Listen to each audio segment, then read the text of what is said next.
Shalom. Shalom. Puji nama Tuhan, semua semangat hari ini, amin.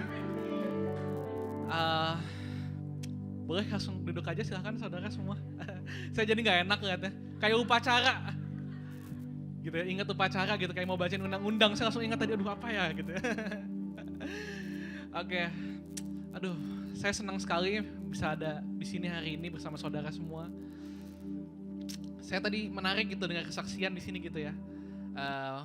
Ada harapan gitu ya, ada pengharapan mau beli tanah gitu ya ibu tadi ya. Karena saya kalau di luar sana banyak mau beli tanah juga, tapi tanahnya 1 kali 2 meter. Nah pengharapannya udah habis saudara. Tapi kita semua yang dalam Tuhan punya pengharapan yang luar biasa, amin. Amin, puji nama Tuhan. Hari ini saya siapin khotbah gitu ya, kemarin Chris sempat bilang gitu kan ya untuk gantiin dia di sini gitu. Dan saya tanya sama dia gitu mau khotbah apa gitu, dia bilang bebas gitu katanya. Jadi saya hari ini khotbah apa yang saya dapat dari Tuhan gitu ya. Semoga ini tepat gitu ya. Sebenarnya waktu saya siapin khotbah ini saya heran gitu sebetulnya. Saya punya beberapa khotbah gitu yang menurut saya sangat bagus, wah pedean gitu ya. Biasa gitu kan orang kalau sama dirinya sendiri tuh suka kepedean, bener gak sih? Atau gak tahu apa saya doang gitu ya. Saya tuh kalau nyiapin khotbah sekali, wih ini khotbahnya bagus banget gitu. Ini pasti mantap gitu kan ya. Atau mungkin, saya gak tahu sih, mungkin saya aja gitu kali ya. Tapi saya waktu siapin khotbah saya rasa ini bagus banget, tapi saat saya menjelang kemarin malam saya merasa gak tenang gitu. Jujur saya merasa gak tenang, Tuhan kayak menguatkan di hati saya bilang, jangan sampaikan yang itu, dia bilang. Sampaikan yang ini gitu katanya. Dan saya bilang, waduh. Saya nggak tahu siapa gitu sebenarnya, ada seseorang ataukah di manakah di sini ada yang membutuhkan firman ini hari ini. Tapi saya percaya kalau Tuhan yang sudah menggerakkan saya ini pasti akan jadi berkat, amin. Amin. Oke, kita akan mau buka. Sebelum kita buka saya prolog dulu deh bilang gini. Saya ini sangat suka gitu ya kalau dengar cerita orang gitu. Makanya saya sebenarnya pelayanan saya tidak mengembalakan gitu ya, karena saya suka konseling sebenarnya. Dan saya suka mengajar, tapi kenapa saya suka konseling sebenarnya karena saya sangat tertarik dengan kehidupan orang lain gitu. Saya kalau dengar hidup orang, saya itu bisa sangat bergairah. Ketika saya sampai rumah tuh saya masih keingetan terus. Kenapa? Karena cerita orang itu gak ada yang sama. Mau sama-sama cerita tentang rumah tangga sekalipun, rumah tangganya gak ada yang sama. Mau cerita tentang kepahitan, tentang sukacita pun gak ada yang sama. Dan begitu indah hubungan seseorang dengan Tuhan. Maka ketika saya baca Alkitab, saya sangat suka sebenarnya dengan perjanjian lama. Kenapa? Karena ada cerita-cerita di situ menggambarkan tentang perjalanan hidup orang-orang si A, si B, si C dengan Tuhan. Kalau boleh saya gambarkan gitu ya, kalau saya sama anak muda saya suka bilang, ini kayak sosmednya Tuhan saya bilang. Tuhan kayak update, ini story Tuhan sama Daud, wah di update ya. Ini story Tuhan sama si ini. Maka kelihatan sebenarnya di situ bagaimana sifat Tuhan yang sesungguhnya. Maka hari ini kita mau bahas gitu ya. Cerita tentang perjalanan hidup dari tokoh yang ada di Alkitab. Seringkali kita ini, ya saya nggak tahu nih ya kalau yang lain. Saya melihat banyak sekali termasuk saya, seringkali membandingkan hidup saya dengan hidup orang lain. Ada yang pernah membandingkan gitu? Bukan maunya kita membandingkan sih, apalagi zaman sekarang ya, ada sosial media gitu ya. Saya lihat sih ini kayaknya cukup gaul gitu ya orang-orang di sini. Minimal punya Facebook lah gitu ya. Saya pun juga termasuk kolot gitu, saya nggak punya TikTok. Jadi kalau anak youth saya harus mikir panjang gitu ya. Saya nggak punya TikTok sejujurnya. Tapi ada Instagram, ada Facebook, saya suka lihat. Saya dulu pertama kali punya Instagram, saya cukup kaget gitu hidup saya. Saya masih ingat saya ini seorang hamba Tuhan. Saat ini saya ada usaha juga, tapi dulu tuh saya belum punya usaha. Saya ini orang yang pokoknya cinta Tuhan, saya pengen pelayanan. Singkat cerita saya udah jadi pendeta waktu itu. Saya lihat di Instagram banyak teman-teman saya lah bikin story. Nah inilah cerita gitu ya. Bikin story, wih gila saya lihat. Ini ada satu teman saya, dulunya waktu saya pelayanan sungguh-sungguh, ini orang kerjanya cuma pacaran terus, cari cewek terus, serius. Pas saya lihat di Instagram, wih sudah punya gereja dia. Ini kagak besar sama dia, gerejanya besar. Ada ratusan, hampir, banyak banget jemaatnya. Saya bilang, wih hebat kali ini orangnya. Macam pula ini dia buat ini. Begitu kalau orang Batak mungkin ya tahu. Saya bilang, ih hebat betul loh saya bilang. Saya lihat lagi story yang lain, wih. Ya ini orang waktu sekolah hampir gak naik kelas ini. Tiba-tiba naik mobil Alphard ini, wih saya bilang. Ini Tuhan saya betul kah ini saya bilang. Saya ini masih naik motor. 6 tahun, 7 tahun sekarang sudah belum ganti ini motor. STNK-nya pun atas nama bapak saya pula. Saya bilang, ini saya pelayanan dari umur 17 tahun. Saya pelayanan sungguh-sungguh ini saya bilang. Gak pernah ini saya nih, setengah-setengah ini. Saya lihat, semakin saya bandingkan, makin pusing hidup saya ini, makin pusing. Sulit tidur saya nih saudara. Itu kejadian dulu saya bilang, apa ini maksudnya Tuhan ini saya bilang ya. Tapi ternyata setelah saya jalani hidup saya dan saya makin baca Alkitab, saya makin mengerti. Saya kemarin sempat juga, akhirnya saya sekolah teologi, kemarinnya belajar juga. Saya makin menyadari bahwa ternyata kita ini sering salah kaprah. Kita sering kali membandingkan perjalanan hidup kita dengan sebuah momen, cuma sepotong perjalanan hidup orang lain. Gak usah ngeliatin Instagram deh, kalau sosmed deh. Kita lihat Alkitab aja, kita sering kali salah kaprah. Coba kalau saya ngomong, siapa yang tahu Daud? Apa cerita Daud yang paling saudara ingat? Mengalahkan Goliat bukan? Menjadi raja bukan? Tapi setelah saya teliti sungguh-sungguh, itu cuma sepotong kecil kehidupan Daud. Itu cuma highlight-nya. Not the full story. Bukan cerita sepenuhnya. Maka kalau kalian banyak lihat cerita-cerita motivasi orang, dia cuma ngomongin kayak kok gampang banget. Karena dia gak cerita full. Gak dijalanin full. Tapi kita yang menjalani, kita seringkali melihat, kok perjalanan hidup saya kayak gini ya. Kita seringkali denger khotbah-khotbah yang membuat kita semangat. Karena cuma lihat highlight-nya doang, tapi ternyata gak lihat perjalanan hidupnya. Saya telah teliti hidup Daud. Daud itu hidup 70 tahun.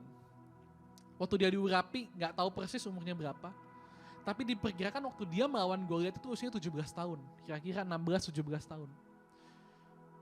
Dan saudara tahu setelah dia melawan Goliat, habis itu dia apakah langsung jadi raja? Enggak. Usia 30 tahun dia baru menjadi raja atas Yehuda. Usia 37,5 tahun baru dia menjadi raja atas seluruh Israel. Jadi nubuatannya, pengurapan dari Samuel, nubuatannya terjadi sekitar 20 tahun kemudian. 20 tahun lebih. Dia diurapi, baru dia waktu dia ngelawan Goliat, dia mungkin dia melihat, wah ini nih Tuhan menyertai dia. Wah terjadi mujizat. Kuasa Tuhan dinyatakan dalam hidupnya. Tapi dari dia melawan Goliat sampai dia usia 37 tahun, ada jangka sekitar 20 tahun yang orang-orang suka lupa. Dan mungkin saya mau ingatkan sedikit. Salah satunya dan salah banyaknya gitu ya. Dia menjadi buronan. Saul benci, iri kepada dia. Dia tidak punya rumah lagi. Kenapa? Dia harus meninggalkan Israel. Karena di Israel dia dianggap sebagai buronan. Wanted gitu ya. Kalau ada Daud harus ditangkap, dibunuh. Bayangkan dia harus pergi melarikan diri. Padahal tadi dia pahlawan. Disanjung-sanjung. Setelah pergi, dia harus berpindah-pindah tempat. Bahkan ada satu momen di hidupnya di mana dia ditangkap oleh orang Filistin. Menghadap Raja Akis pada masa itu. Dan dia harus berpura-pura menjadi orang gila. Bisa dibayangkan? Seorang yang dikatakan mau jadi raja. Nubuatannya luar biasa. Yang ngurapin langsung Nabi Samuel. Tapi hidupnya kok susah ya. Sampai harus pura-pura gila. Pernah ada yang pernah harus pura-pura gila? Mungkin di gedung-gedung debt collector gitu ya. Wah pura-pura gila gitu. Gak percaya debt collectornya, percayalah ya. Tapi somehow yang kesannya kok Daud segitunya sih. Kok gak cocok sih. Kok kayaknya gak ada wibawa rajanya nih. Tapi bagi saya, dia terpaksa untuk bertahan hidup. Kalau Daud hidup hari ini gitu ya, ada sosmed di zaman Daud, itu yang komentar tuh udah banyak. Ih katanya jadi raja kok gitu. Katanya diberkati Tuhan, diurapi, kok hidupnya susah. Saya ingat mama saya pernah ngomong gini, mama tuh gak pernah lupa katanya. Mama saya itu dulunya gak lahir Kristen gitu ya. Waktu dia bertobat jadi Kristen, pertama kali dia ke gereja. Omongan pertama salah seorang di gereja ngomong gini, ih katanya orang Kristen, kok miskin. Dan sampai hari ini mama saya ingat tuh, nggak apa-apaitan nggak. Cuma mama saya kaget tuh, kok ada ya pandangan-pandangan seperti itu ternyata. Saya bilang sama mama saya gini, sederhana sih mah. Soalnya yang biasa dikotbahin di gereja itu yang enak-enaknya aja sih. Cuma potongan-potongan yang kesannya, wah Daud menang, iya. Tapi jarang diceritakan, itu panjang 20 tahun itu. Jadi kalau kita jadi orang Kristen dan kita mengalami proses yang gak enak, harusnya kita gak kaget. Bukan cuma Daud loh. Bahkan Yesus sendiri pun ngomong, kalau kamu ikut aku, sangkal dirimu dan pikul salib. Terus kita mikir dengan secara manusia nih, mikirin dong. Kalau prosesnya susah pasti hadiahnya enak dong. Pasti berkata luar biasa dong. Kalau Daud dikasih istana sama Satu Israel, saya juga mau dong jadi sultan gitu kan. Kalau sekarang sultan bilang gitu. Tapi menariknya, semakin saya baca Alkitab, orang-orang ini saya akhirnya mengerti kenapa mereka setelah proses ini mereka akhirnya dinyatakan lulus lah. Mari kita buka salah seorang, ini saya ngomongin Daud tapi hari ini saya cuma mau buka ya.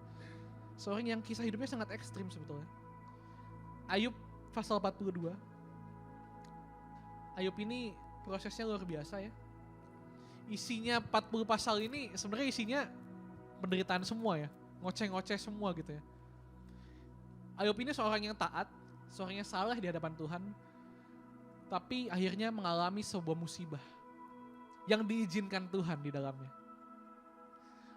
Dia mengalami sakit, anak-anaknya semua meninggal, semua hartanya habis.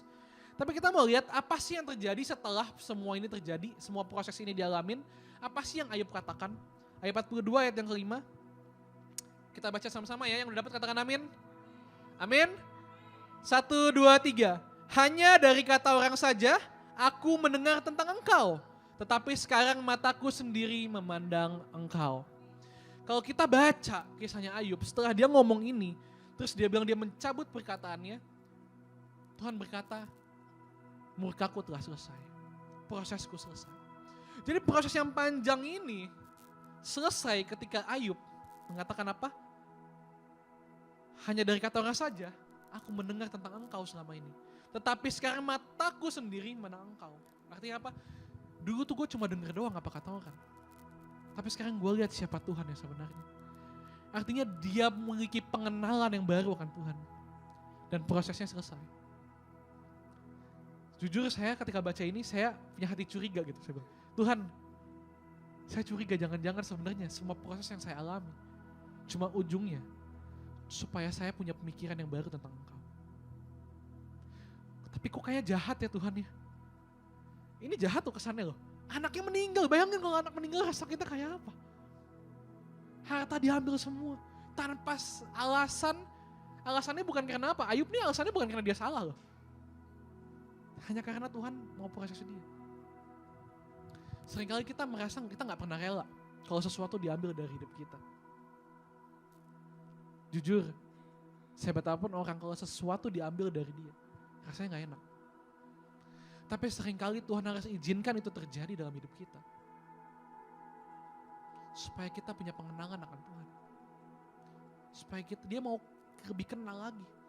Ayo. Karena gini, kalau Tuhan ini pasti kenal banget sama kita.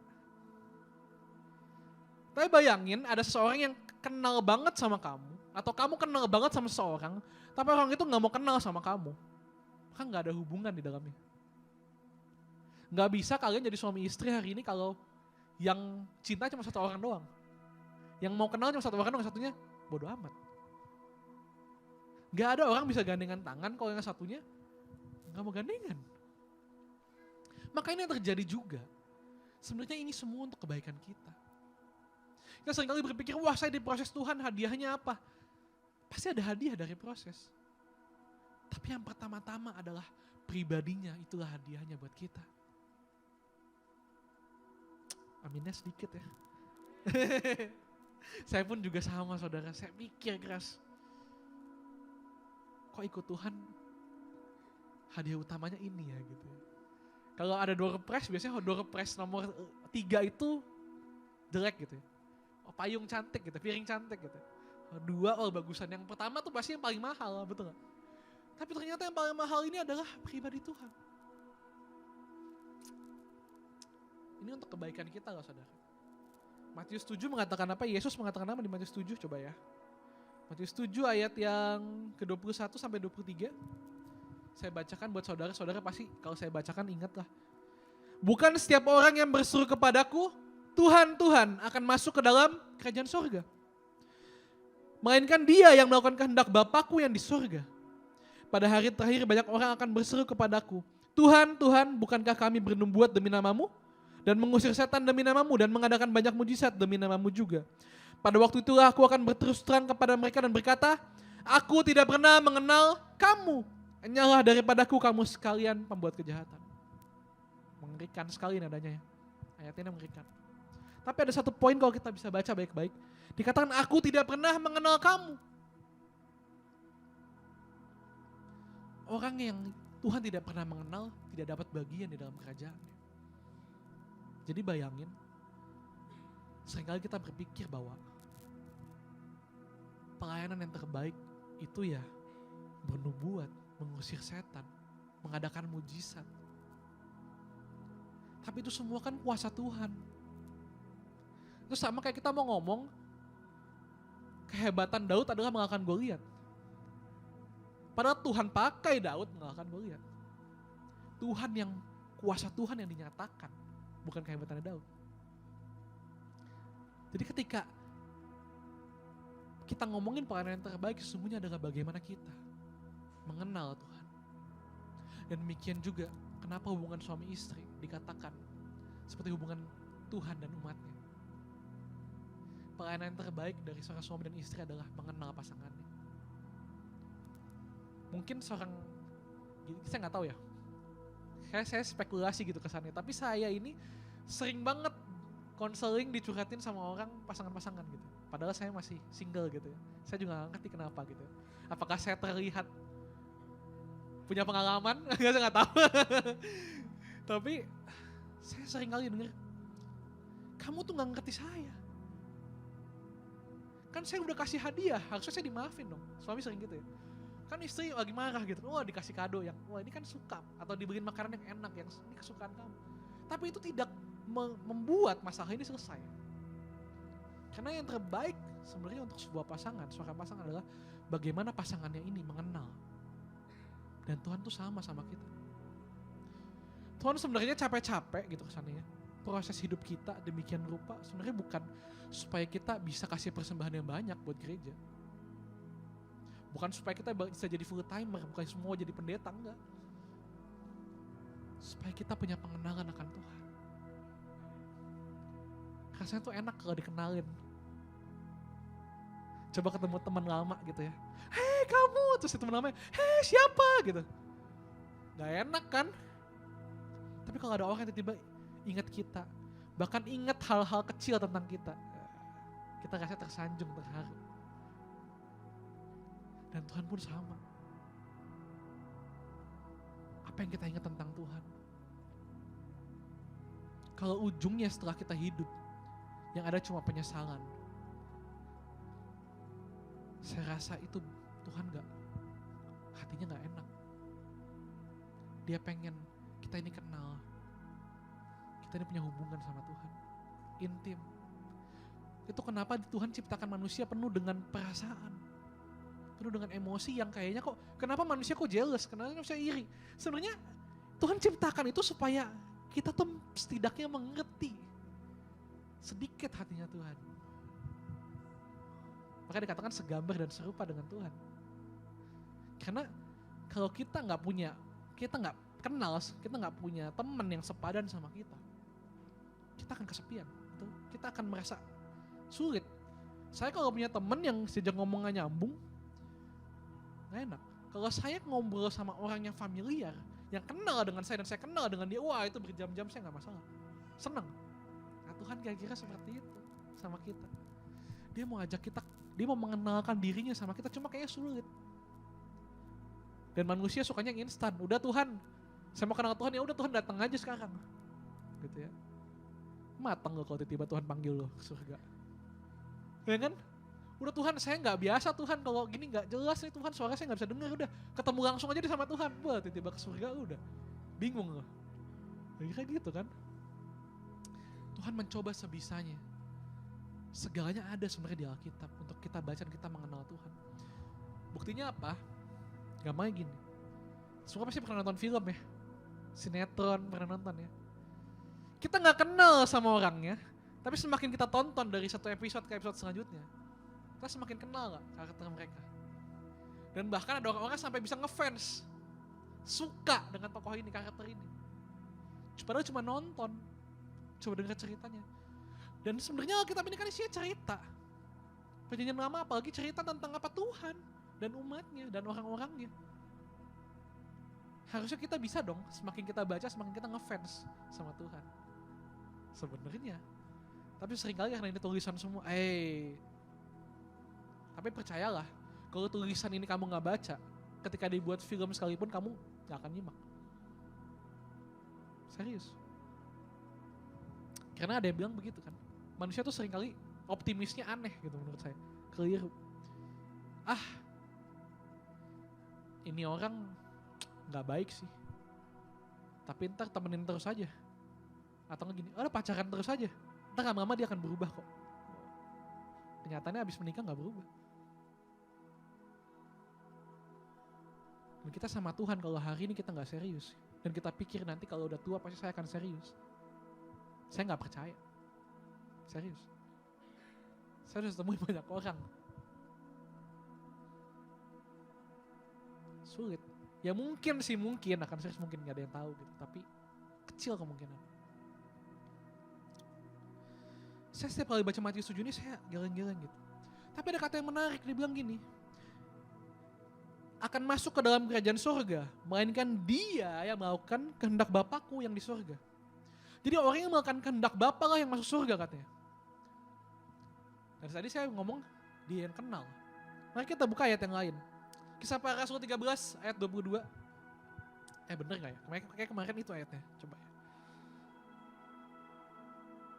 Betul gak sih Kisah Para Rasul? Ya bener ya? Val ya, kemarin lu bukan ayat ini ya? Betul ya? Gak nyala ya? 13 ayat 22.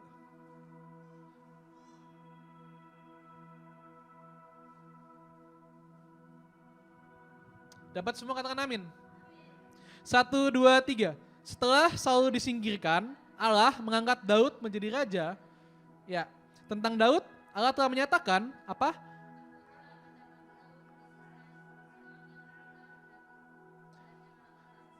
Dan yang melakukan segala kehendakku. Muncul lagi kata, melakukan kehendak Tuhan.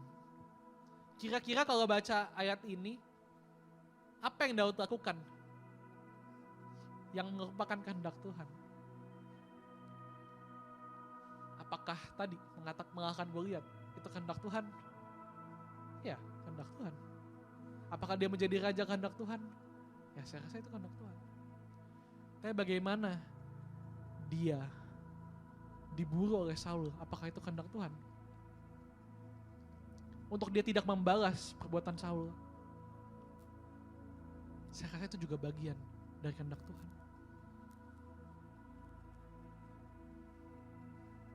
Dan inilah yang mungkin bisa kita pikirkan gitu sama-sama, kita renungkan sama-sama. Apakah masalah yang saya alami hari ini itu juga bagian dari kehendak Tuhan untuk saya jalani?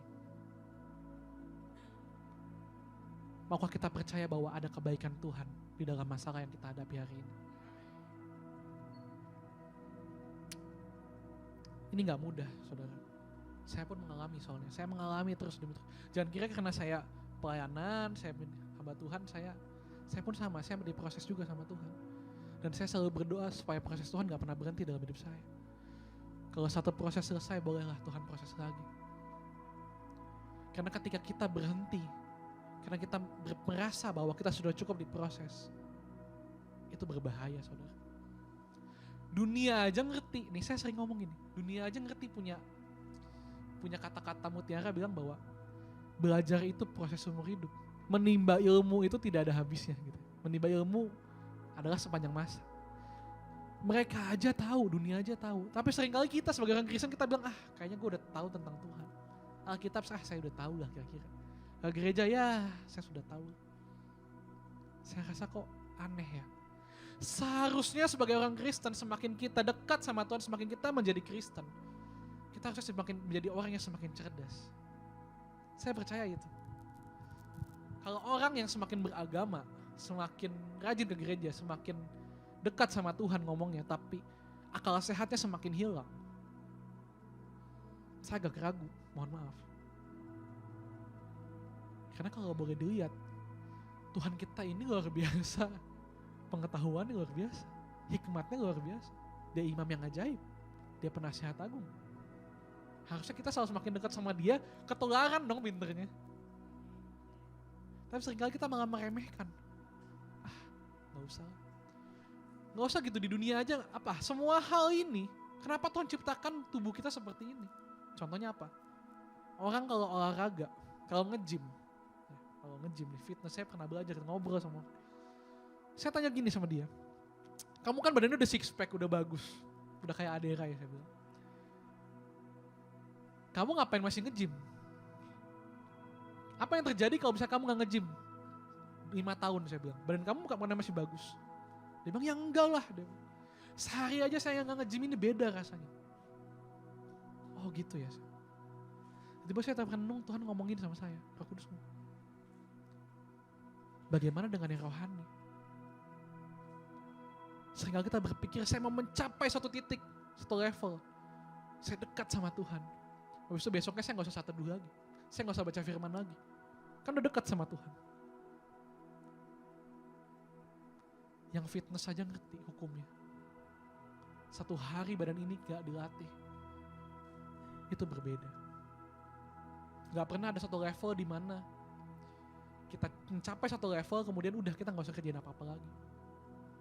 Atau yang jualan, yang dagang, yang punya toko. Udah laku nih hari ini. Udahlah gak usah dagang lagi besok. Udah cukup nih sebulan. Ada yang begitu. Sudah sampai nih omset, udah bisa makan sehari 3 kali udah. Kan enggak. Atau yang main musik, saya seorang yang suka musik ya.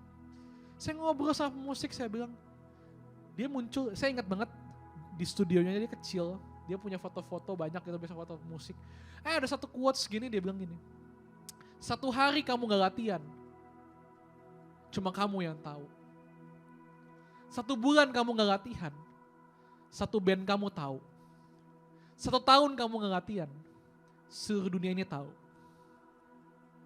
Dia bilang, gak bisa. Saya main nanya, saya punya guru musik, dia bilang gini, saya nanya sama dia, lu masih latihan gak sih? Lu udah jago banget. Main semangat musik dia jago. Dia bilang, ya tiap hari main, latihannya udah gak main. Bang kalau misalnya lu gak main 10 tahun nih bang, lu masih jago kayak gini gak bang? Ya beda lah, dia bilang. Gue aja kalau mau rekaman gue harus latihan intensif lagi. Artinya apa sebenarnya? Kehidupan itu harus dilatih gak sih badan kita ini? Kalau badan yang jasmani aja perlu dilatih, kenapa yang rohani sering kita sepelekan? Kan jadinya akal sehatnya hilang sebenarnya. Mentang-mentang gak kelihatan, gak kita kasih makan. Emang sih roh itu gak mati kalau gak makan. Gak pernah benar-benar mati. Tapi kan gak ada tenaganya. Kan lemes. Dan gak pernah dilatih. Maka saya percaya gak pernah ada kata tamat di dalam kekristenan. Bahkan hidup kita kekal loh katanya. Kalau hari ini baru sekian setengah jam, baru berapa menit udah bosan dengerin firman Tuhan. Bayangin nanti kalau hidup kekal. Dengan firman Tuhan lah setiap saat tuh. Ada amin. Jadi kalau kita hari ini gak cinta dengan firman Tuhan, waspadalah. Nanti surga itu jadi penyiksaan buat kalian. Dengerin Tuhan ngomong terus, dia kan gak bisa habis. Ini kan firman Tuhannya yang ditulis banyak banget tuh segitu. Bayangin kalau itu diulang-ulang terus setiap hari, waduh gimana tuh? Pusing kali. Wah enggak Tuhan, saya mau shopping gitu misalnya. Saya pusing. Oh silakan shopping, wah sampai sana isinya firman Tuhan juga gitu ya. Saya nggak tahu sih gimana sebenarnya nanti, nggak ada yang tahu lah. Tapi saya yakin kalau hari ini kita nggak suka firman Tuhan, surga akan menjadi suatu hal yang membosankan bagi kita. Makanya Tuhan akhirnya, udah lu jangan di surga deh, bosan di neraka aja gitu. Aduh bahaya ini ya.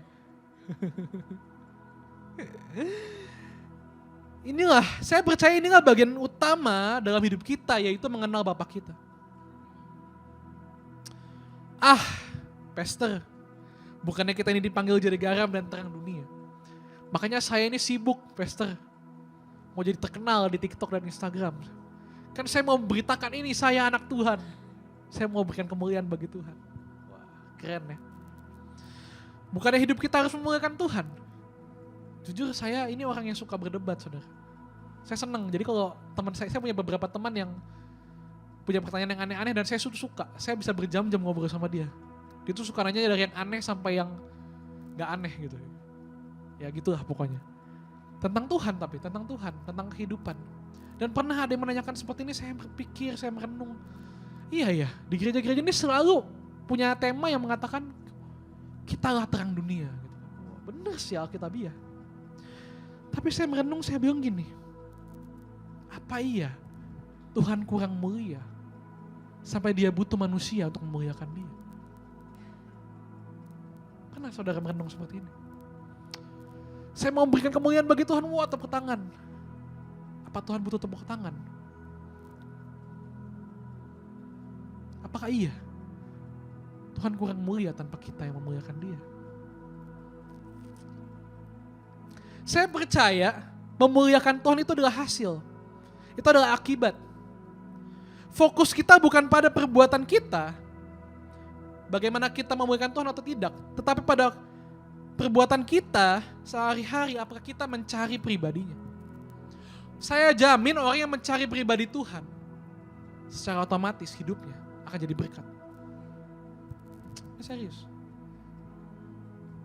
Karena saya temui banyak orang dengan kekuatannya sendiri mencoba memuliakan Tuhan. Ujung-ujungnya dia yang kehilangan arah. Karena capek. Hati ini capek. Bayangin kalau saudara mengasihi seseorang tapi seseorang ini cuekin saudara. Kan capek lama-lama. Jadi bayangin kalau saudara pakai kekuatan sendiri. Makanya gini, ayatnya ngomong gini. Oke, saya ngomong kiranya aja. Ada ayat ngomong gini. Kasihlah sama manusia gitu kan. Tapi di 1 Yohanes 4 kalau gak salah, saya kurang hafal ayat. Tapi saya ingat isinya, dia bilang gini. Allah itu kasih. Barang siapa mengasihi Allah, dia juga akan mengasihi sesamanya. Tapi dikatakan, kasih Allah lah. Makanya lagunya aku kasih kau dengan kasih Tuhan. Jadi bayangin kalau kita berusaha memuliakan Tuhan, berusaha menjadi berkat dengan kekuatan kita sendiri. Gak akan bisa saudara, capek. Maka saya percaya bagian utama kita adalah mengenal Allah. Hadiah utama dari proses adalah pengenalan akan Tuhan.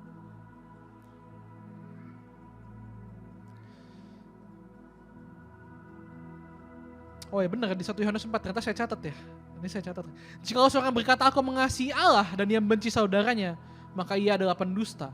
Karena barang siapa tidak mengasihi saudaranya yang dilihatnya, tidak mungkin mengasihi Allah yang tidak dilihatnya. Dan ini perintah ini kita terima dari dia, barang siapa mengasihi Allah, ia juga harus mengasihi saudaranya.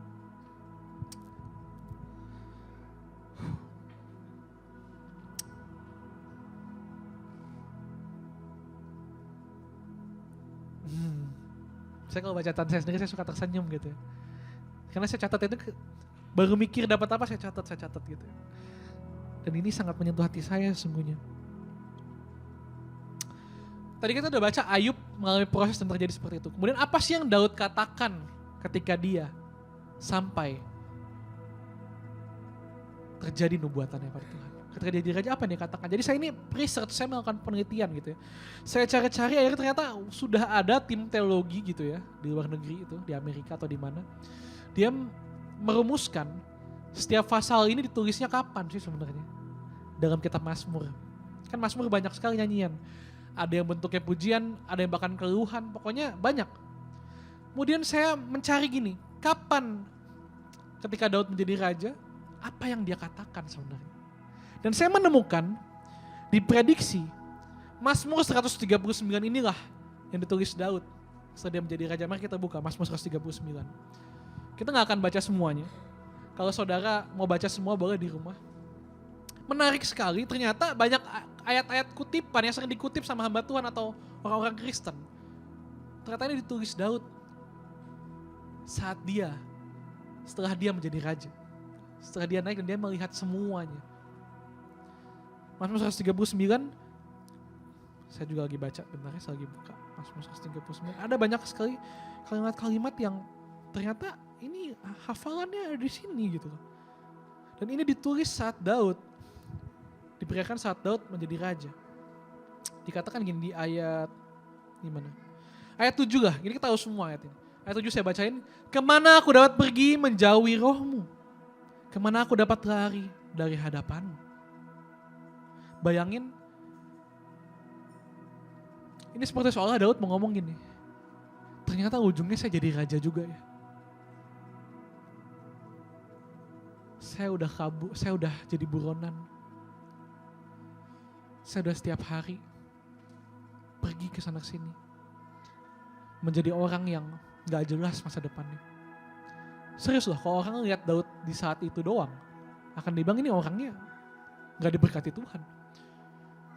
Bagaimana caranya Daud melihat, saya juga sangat heran. Apakah Daud saat itu masih percaya Tuhan menyertai dia? Bayangin pernah ada satu kejadian di Ziklag waktu itu, kisahnya. Ini saya rangkumin aja.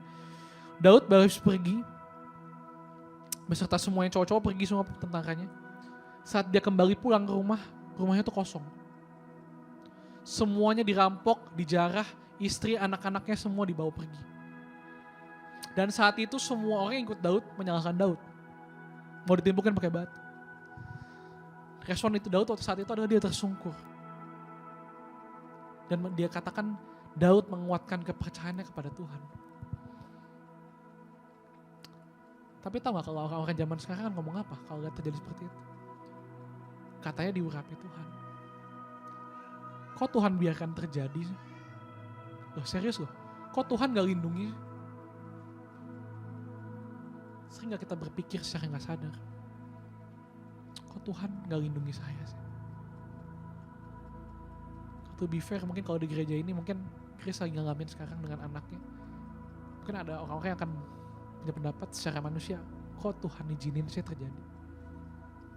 Atau mungkin saudara, saya gak tahu apa masalah saudara. Saya pun pernah berpikir, kok Tuhan izinkan saya seperti ini? Dan emang Tuhan tolong setelah itu.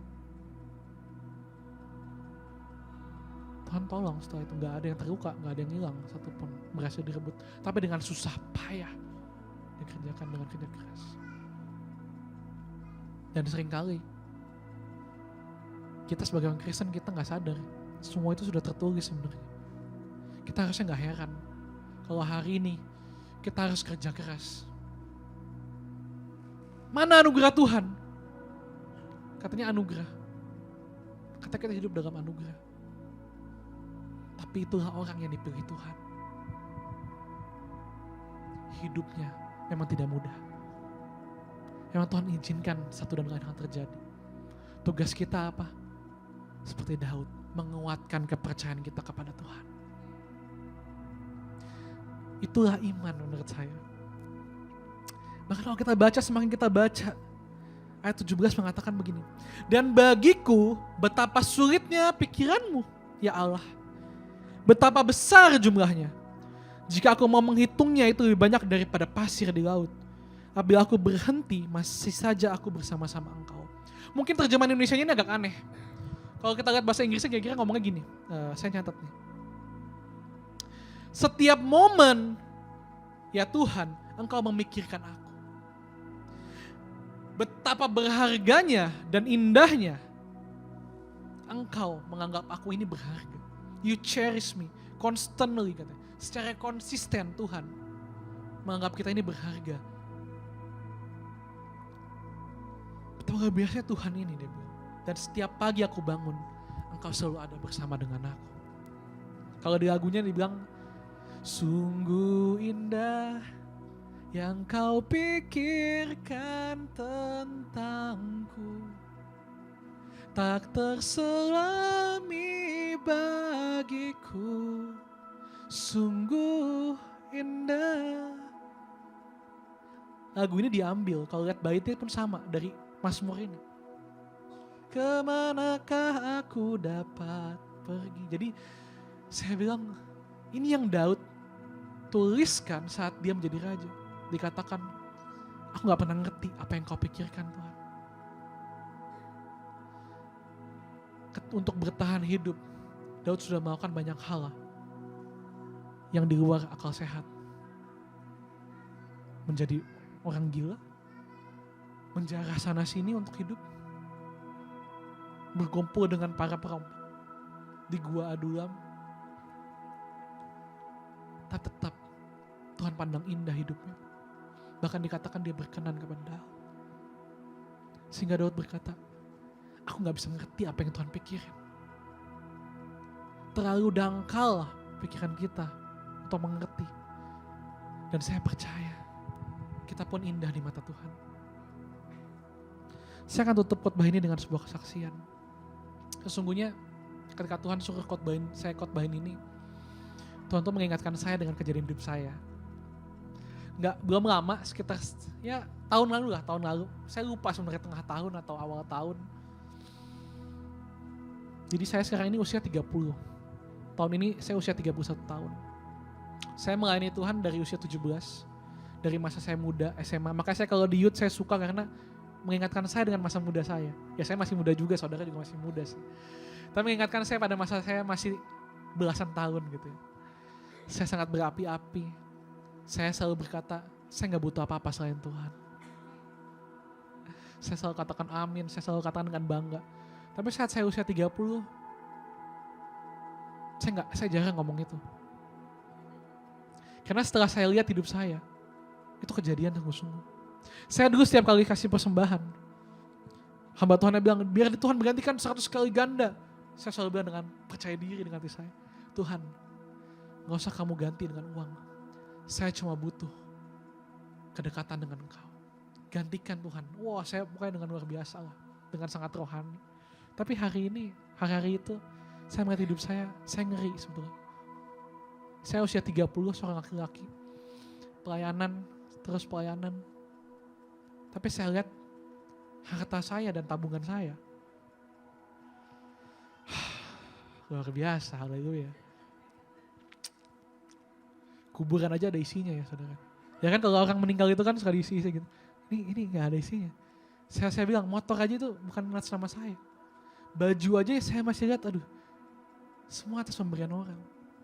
Ya anugerah sih, saya bersyukur. Tapi saya jujur saya khawatir waktu itu. Saya khawatir dengan hidup saya. Berkali-kali dalam hidup saya, tabungan saya itu gak bisa ditarik uangnya. Ya mungkin saudara tahu lah artinya.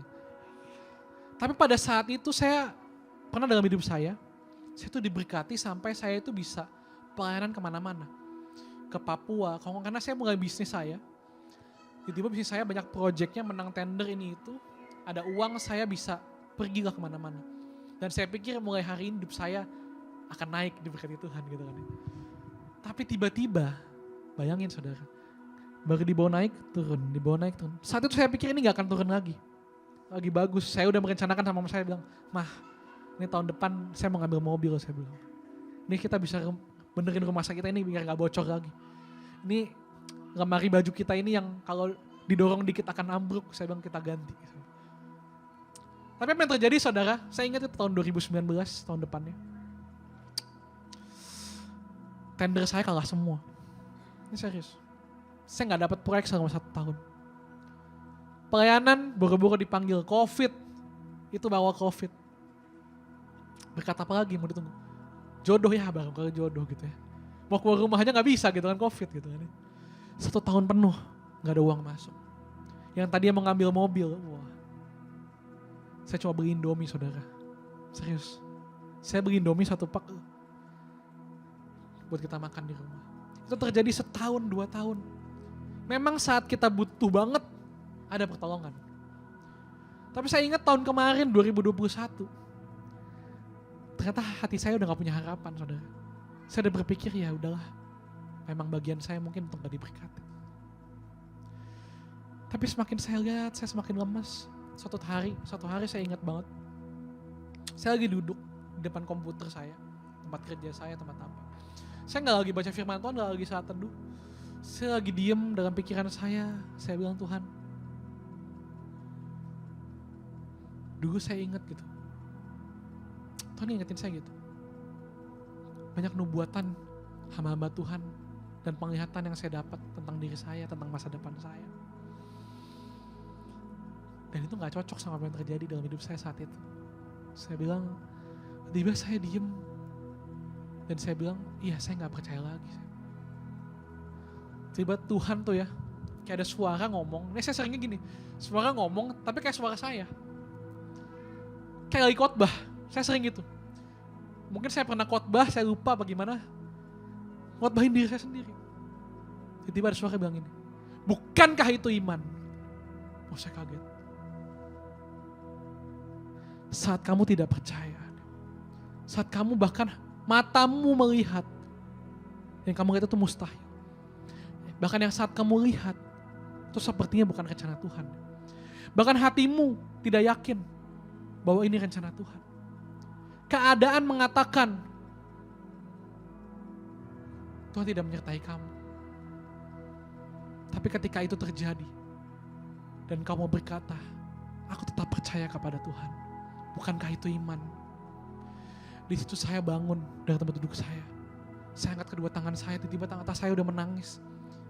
Dan saya berkata begini, Tuhan, memang iya. Hati saya mulai gak percaya.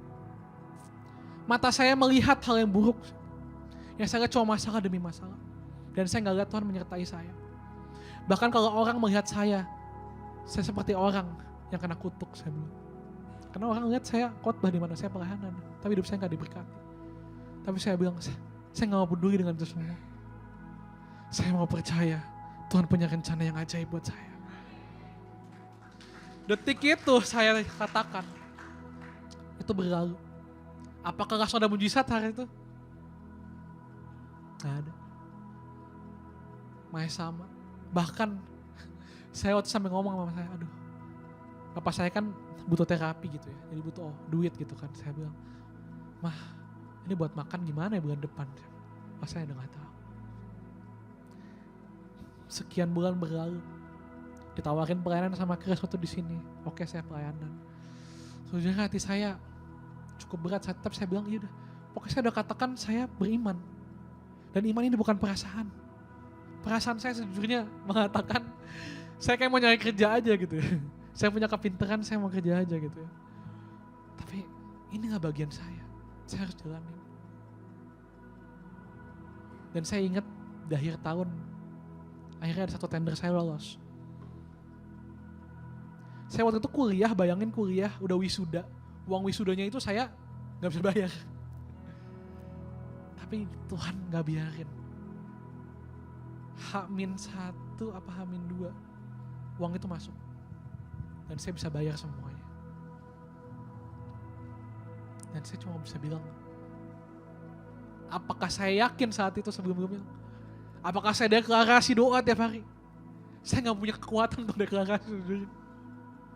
Gak punya. Jujur. Hati saya ini sedih kalau ingat. Saya kayak mau ngomong, di manakah Tuhan? Tapi saya semakin belajar. Daud pun mengalami ini. Yusuf pun mengalami ini. Semua mengalami ini. Untuk siapa sih sebenarnya semua ini kita alami? Untuk kebaikan kita bukan sih? Saya percaya semua ini ujungnya datang untuk mendatangkan kebaikan untuk saya. Dan itulah Tuhan kita. Kalau hari ini saudara lihat hidup saudara kayaknya gak ada yang bisa dijadiin kesaksian. Kalau apa yang saudara lihat kayaknya potongan Tuhan gak ada datang nih.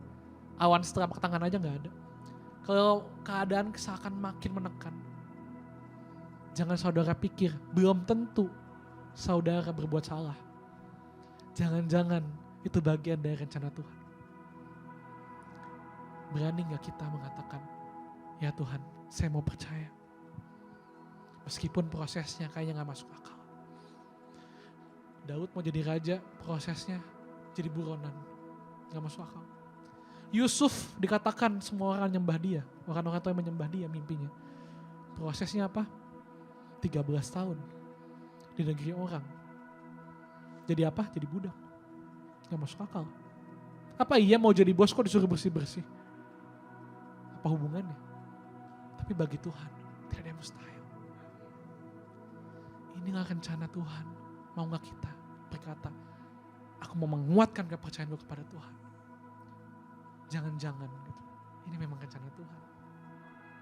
Cuma karena orang ngomongin kita aja kita gak tahan, akhirnya kita nyerah. Banyak loh yang gak tahan. Orang Kristen kok susah hidupnya. Saya mau bilang, ini rencana Tuhan. Kalau kamu iyain, waduh bahaya. Jangan mau ditipu tuh. Keadaan memang menipu. Tapi apa yang ditertawakan dunia, apa yang dianggap remeh sama dunia, itulah yang akan dipakai Tuhan. Karena bagi dunia gak masuk akal. Yusuf jadi OB, kau jadi Perdana Menteri gak masuk akal. Masuk penjara dulu lagi, masuk akal. Kalau saya jadi Yusuf sih saya udah bilang aduh. Tapi Yusuf ngomong apa? Memang manusia mereka-rekakan yang jahat, tapi Tuhan mereka-rekakan yang baik kepada siapa yang percaya. Ada amin saudara. Saya mau tutup dengan doa, boleh? Kita berdiri semua, bangkit berdiri. Saya mau bawa dalam doa. Apapun yang saudara alami hari ini, yang saat ini saudara-saudara lihat, yang kelihatannya ini bukan rencana Tuhan. Kok ini kayaknya bukan ekspektasi saya. Saya cuma bisa bilang, jalanin aja. Just do it. Mungkin ini juga bagian dari rencana Tuhan yang gak masuk akal itu.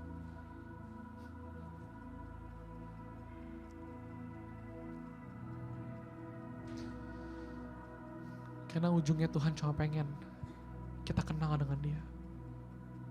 Kalau kita kenal sama Tuhan, sebenarnya kita gak akan khawatir, kita gak akan takut, kita gak akan berpikir bahwa aduh, saya ini salah jalan kayaknya. No.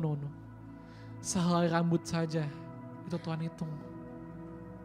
Apalagi kita. Kalau setiap burung aja dikasih makan, setiap burung loh.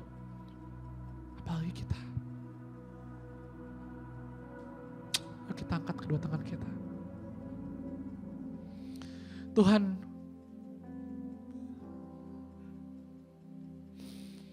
ampuni kami Tuhan. Kalau kami berpikir Tuhan, kami meragukan Engkau Tuhan. Kami berpikir Tuhan bahwa hidup mengikut Engkau ini cuma gak enak dan gak enak Tuhan. Maaf Tuhan. Tapi hari ini Tuhan kamu menyatakan Tuhan dalam hidup kami. Sebutkan nama kalian masing-masing. Saya Joshua. Hidup Joshua ada di dalam rencana Tuhan yang sempurna. Dan rencana Tuhan itu rencana yang ajaib dan penuh damai sejahtera. Aku akan menjadi kepala dan bukan menjadi ekor. Tuhan adalah bagianku selama-lamanya. Aku gak peduli orang bilang apa. Mungkin banyak yang bilang hidupku gak jadi berkat. Aku punya dosa, ada kutuk. Aku gak layak diberkati.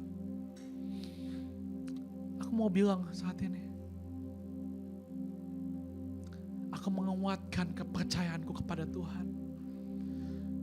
Bahwa hidupku, kesusahanku saat ini, masalahku saat ini, itu pun bagian dari rencana Tuhan yang ajaib.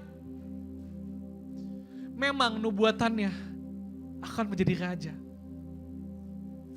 Tapi Tuhan mau mengajarkan aku untuk mengenal pribadinya terlebih dahulu. Dan barang siapa mencari kerajaan surga lebih dahulu, segala-galanya akan ditambahkan kepadamu. engkau yang kurang bijaksana, engkau yang kurang pengalaman, engkau yang mungkin kurang cerdas, atau engkau mungkin kurang modal. Cari pribadinya. Kekuranganmu itu bagiannya. Sebab cinta, kasih itu menutupi segala sesuatu. Dan Allah itu kasih. Jangan pusingin apa yang menjadi kekuranganmu. Itu bagian Tuhan. Bagian kita mencari pribadinya, mengenal hatinya. Itu kerinduan Tuhan. Bapa, saat ini dia sedang buka tangannya. Ia ingin memberi dirinya untuk dikenal kepada setiap kita. Dan barang siapa mau mengatakan, aku mau mengenal Engkau Tuhan, kepadanya saat ini diberikan sebuah benih. Aku melihat sebuah benih sedang diturunkan ke setiap hati orang yang berkata, aku mau mengenal Engkau Tuhan. Lebih daripada yang orang katakan, lebih daripada yang pernah aku dengar, lebih daripada apa yang pernah aku alami. Tuhan berikan benih saat ini. Bajak hatimu. Bajak hatimu. Yes, yes. Kami siap Tuhan dibentuk. Sebab kami tahu ujungnya semua untuk kebaikan kami. Mari semua yang percaya di dalam nama Yesus berkata, amin.